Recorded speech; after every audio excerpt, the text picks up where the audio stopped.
Well, how are you all doing? Getting your work done, I hope. I have changed locations today. Today I am actually at my house.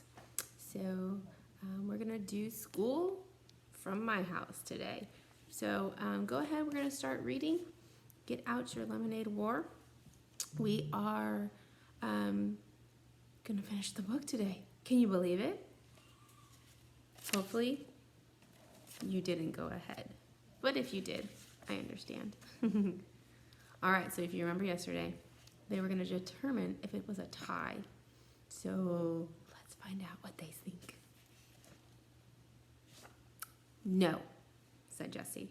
I won by 89 cents. But I mean, come on, said Evan.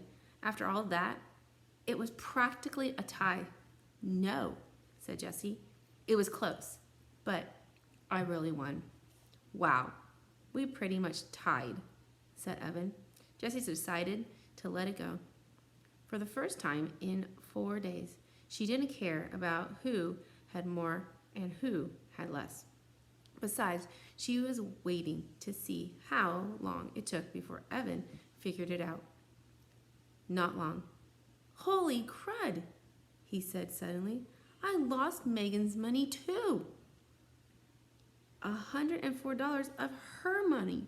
Oh, crud. He threw himself back on his bed and covered his face with his arms. Neither of them said anything for a long time. Finally, Jessie broke the silence. I'm really sorry I put the bugs in your lemonade. Thanks, said Evan. I'm really sorry I took yours and Megan's money. We should have done any of this, Jessie said, waving her hand at the money on the bed. It ruined the summer. Yeah, and the whole summer's been crud, said Evan. Not the whole summer, just the last 5 days. Remember, we went to Bar Harbor and we swam at the pond? Jessie couldn't stand Evan, thinking their whole summer together had been crud. Yeah, but I think the last 5 days kind of canceled all that out, said Evan. I can't believe I have to tell Megan Morty. She likes you, said Jessie. Evan sat up surprised. Really? Yeah, said Jessie. I don't get it either, but she's always asking what you're doing and if you can play and stuff. Why do you think she does that? Cool, said Evan, smiling. So you guys are friends? Yeah, said Jessie. We're good friends. Okay then, so she'll be coming over here to play and stuff, right? That's cool. You're weird, said Jessie. Yes, I am, said Evan. There was a long silence, and the later summer light in Evan's one-window room had faded to black, but neither one of them wanted to turn on a light. It was nice sitting there, just the two of them, in the cooling darkness. An afternoon breeze had kicked itself into a gusty wind, and the shade on the window tapped out a steady beat that was pleasant and reassuring. This war was stupid, said Jessie. Evan nodded. In the dark. Just then, she heard the sound of thunder booming in the distance. Then more and more, until the whole house shook. The fireworks, shouted Jessie. Oh, snap, shouted Evan. Jessie and Evan raced down the stairs. At the bottom, they found their mother sitting on the last step, watching the sky through the sliding screen door. Why didn't you call us? Said Evan. We're missing the fireworks, said Jessie. Oh, I figured whatever the two of you were talking about was more important than a fireworks show. Mrs. Tresky turned to look at her kids. Did you work it out? Evan and Jessie nodded, just as a Roman candle exploded in the sky. Not a bad seat, said Mrs. Tresky, patting the step. Enjoy. For 20 minutes, the entire sky was alive with wagon wheels, party-colored dandelions, and whistling glittered palms.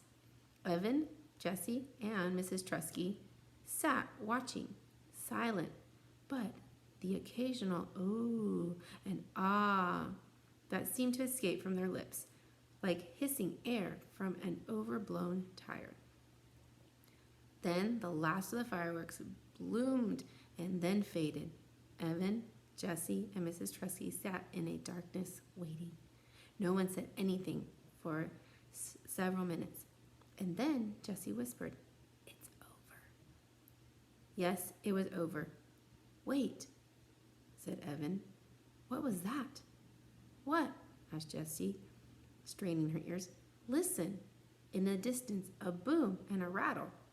More fireworks, and Evan staring up at the dark sky. "Where? I don't see them," said Jessie. All of a sudden, the sky split into as lightning sliced the night. An explosion of thunder rolled through the house, rattling the windows and pictures on the walls. Rain poured from the sky as if a gigantic faucet had been twisted on.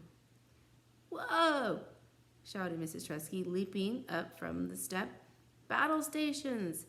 Every window in the house was wide open, so Evan, Jessie, and Mrs. Tresky ran from the top floor to the bottom, shutting windows and stopping up puddles. The rain came down with a fury, and impatience of a 2-year-old having a tantrum.